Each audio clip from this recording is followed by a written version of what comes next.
Assalamualaikum warahmatullahi wabarakatuh. We will present about alternative in language assessment. Before we started, let me introduce myself. My name is Amal Faiza, and I am first speaker. And here I want to explain about introduction, and then the dilemma of maximizing both practicality and flashback, and the last performance-based assessment. Okay, first introduction. It is clear by now that tests are one of a number of possible types of assessment. Assessment connotes a much broader concept in that most of the time when teachers are teaching, they are also assessing. Assessment includes all occasions from informal, impromptu observation and comments up to and including tests. Early in the decade of the 1990s, in a culture of rebellion against the notion that all people and all skills could be measured by traditional tests, a novel concept emerged that began to be labeled alternative assessment. The proposal was to assemble additional measure of students' portfolios, journals, observation, self-assessment, peer assessment, and the like in effort to triangulate data about students. Okay, second, the dilemma of maximizing both practicality and flashback. The purpose of this chapter is to examine some of the alternatives in assessment that are markedly different from formal tests. And here there is the differences between test and task.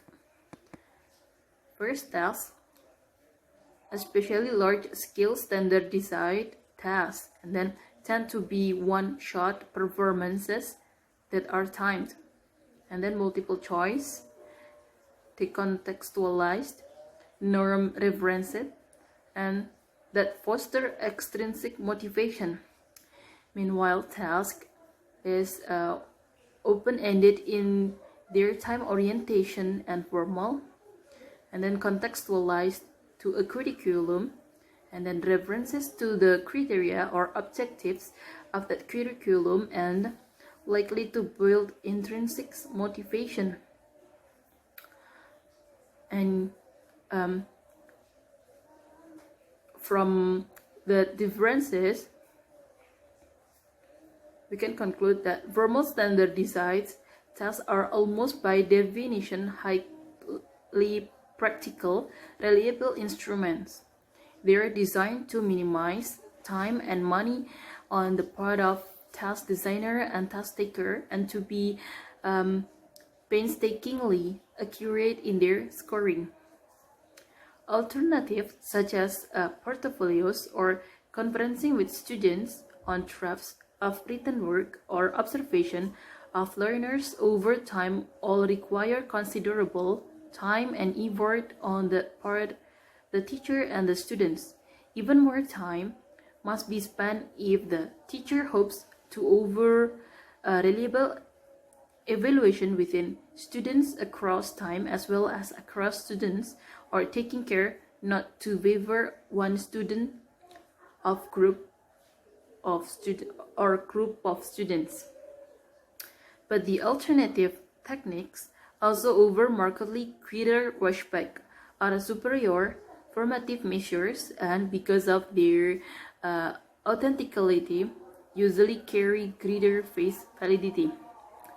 And then there is a picture that explain 3 types of assessment on the regression line.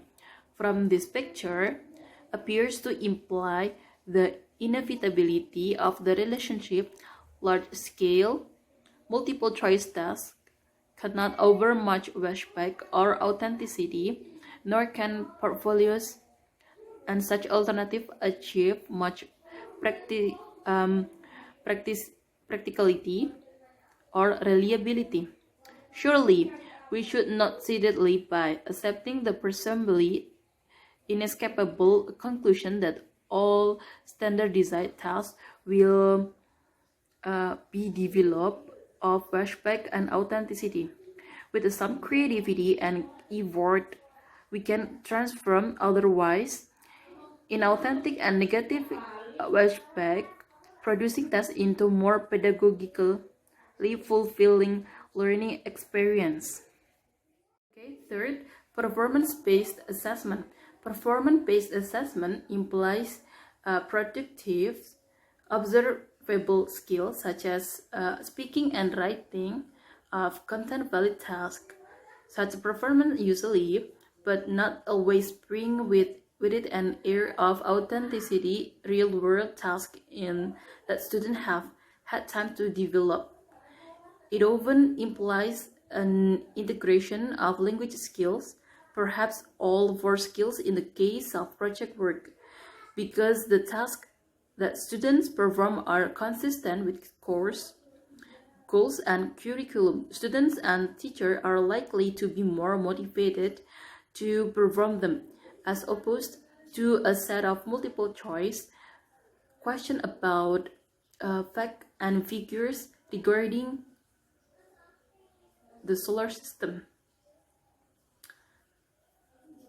According to O'Malley and Valdez Pierce, 19 and 96, consider performance-based assessment to be a subset of authentic assessment. In other words, not all authentic assessment is performance-based. One could infer that reading, listening, and thinking have many authentic manifestation, but since they are not directly observable in and of themselves, they are not performance-based. And then, the characteristic of performance assessment, according to O'Malley and Valdez Pierce.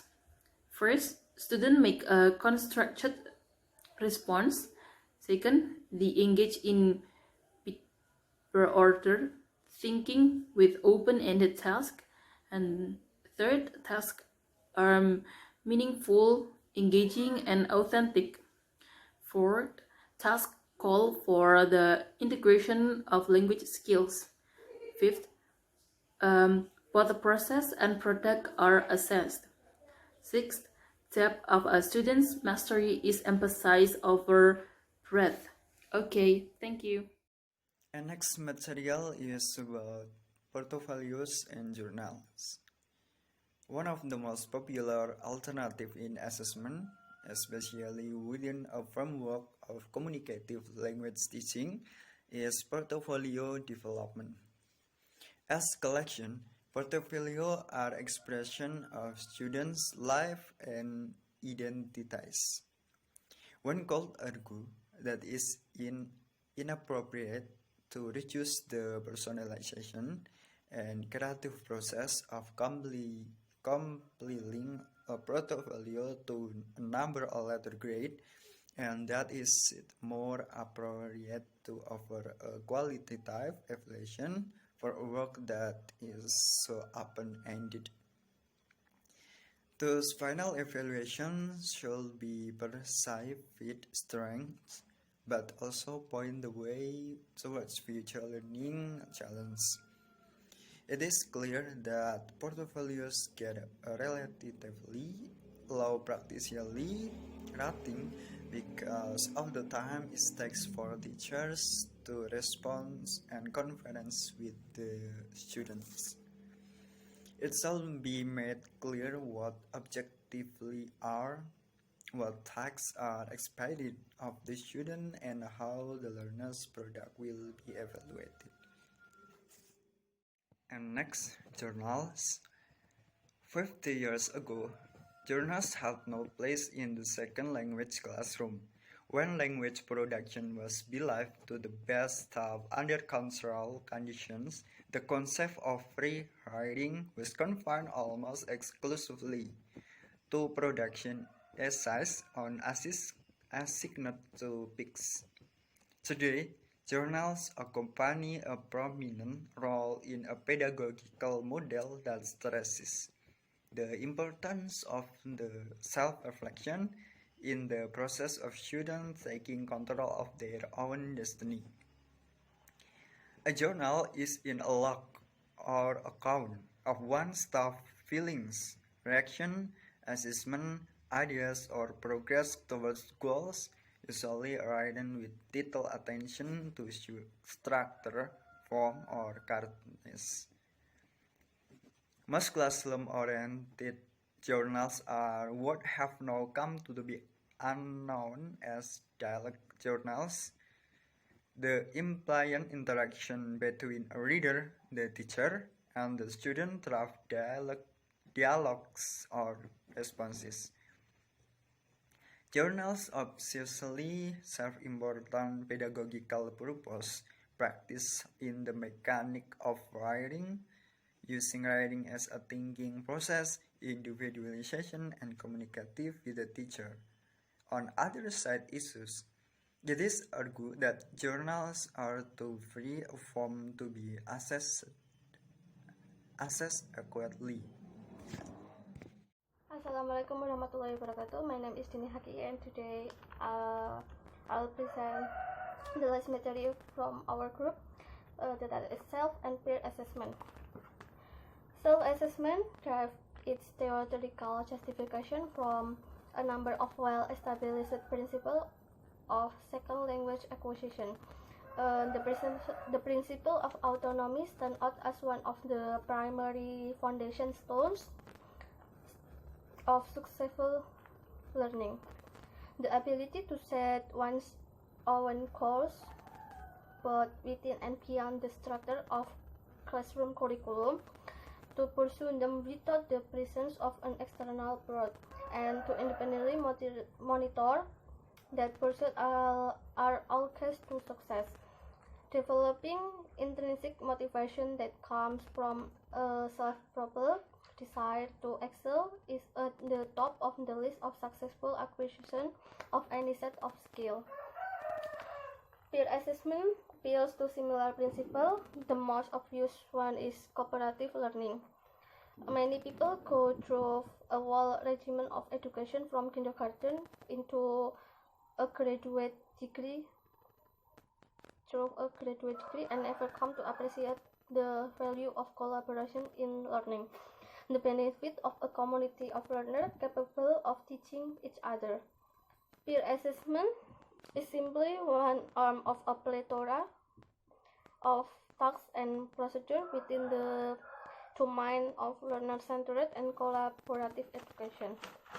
Many researchers agree, such as Brown and Hudson in 1998, that the above theoretical underpinnings of self and peer assessment offer certain benefits: direct involvement of students in their own destiny, the encouragement of autonomy, and increased motivation because of their self-involvement.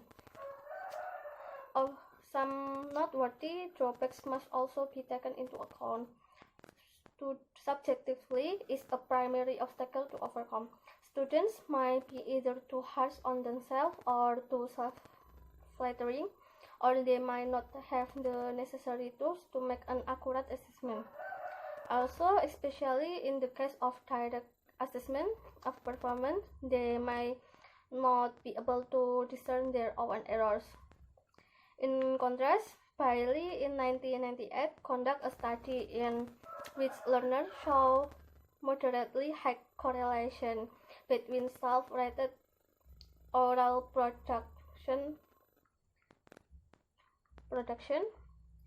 between self and rated oral production ability and scores on the OP, which suggests that in the assessment of general competence, learner self-assessment might be more accurate than one might suppose. Types of self and peer assessment. First type is direct assessment or assessment of a specific performance. In this category, a student typically monitor him or herself in either oral or written production and renders some kind of evaluation of performance. The evaluation takes place immediately or very soon after the performance. Thus, having made an oral presentation, the student or a peer fills out a checklist that rates performance on a defined scale. Or perhaps the student views a video recorded lecture and completes a self-corrected comprehension quiz. A journal may be served as a tool for such self-assessment. The second type is indirect assessment of general competence. Indirect self or peer assessment targets larger slice of time within a view to rendering an evaluation of general ability, as opposite to one-to direct assessment. Relatively time-constrained performance. The distinction between direct and indirect assessment is the classic competence performance distinction. Self and peer assessment of performance are limited in time and focused to a relative short performance. The third one is metacognitive assessment or for setting goals. Some kinds of evaluation are more strategic in nature, with the purpose not just of viewing past performance or competence, but setting goals and maintaining an eye on the process of their pursuit. Personal goal setting has the advantage of fostering intrinsic motivation and of providing learners with that extra special impetus from having set an accomplice of journal entry, choice from a list of possibility, questionnaire, or cooperative or oral pair or group planning. The fourth one is socio-affective assessment. The type of self-assessment per self and peer assessment comes with from of method examining effective factor in learning. Such assessment is quite different from looking at and planning linguistic aspect of acquisition. It requires to looking at oneself through a psychological lens and might not differ greatly from self-assessment across a number of subject matter areas or for any set of personal skills. When learners resolve to assess and improve motivation to coach and lower their own anxiety to find mental or emotional obstacles to learning and then plan to overcome those barriers and all important socio-affective domain in focus. The fifth one is student-generated tests, a final type of assessment that is not usually classified strictly as self or peer assessment in the technique of engaging students in the process of constructing tests themselves. In the process, the traditional view of what a test is would never allow students to engage in test construction, but students-generated tests can be productive, intrinsically motivating, autonomy building process. Corsu found that student-generated quiz items transform routine weekly quizzes into a collaborative and fulfilling experience. Students in a small group were directed to create a content question, and choosing lexical items serve as a more powerful reinforcement of the reading than any teacher-designed quiz could ever be. To add further interest, courses directed students to keep records of their own scores, to plot their progress through the term.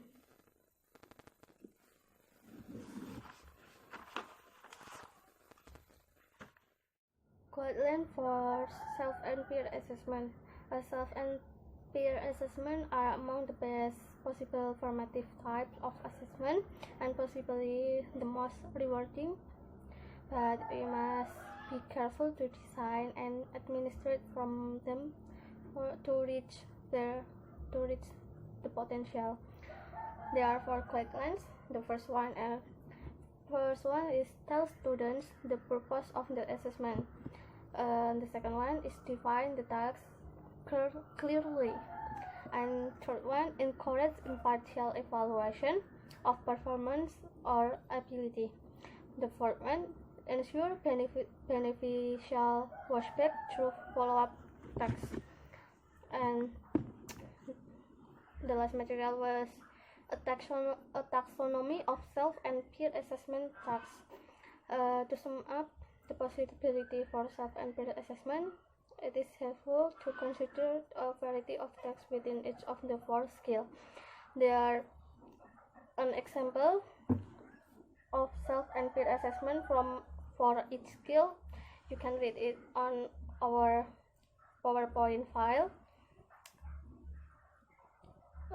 An evaluation of self-assessment of self and peer assessment according to our classic principle of assessment yields a pattern that is quite consistent with other alternatives to assessment that have been analyzed before.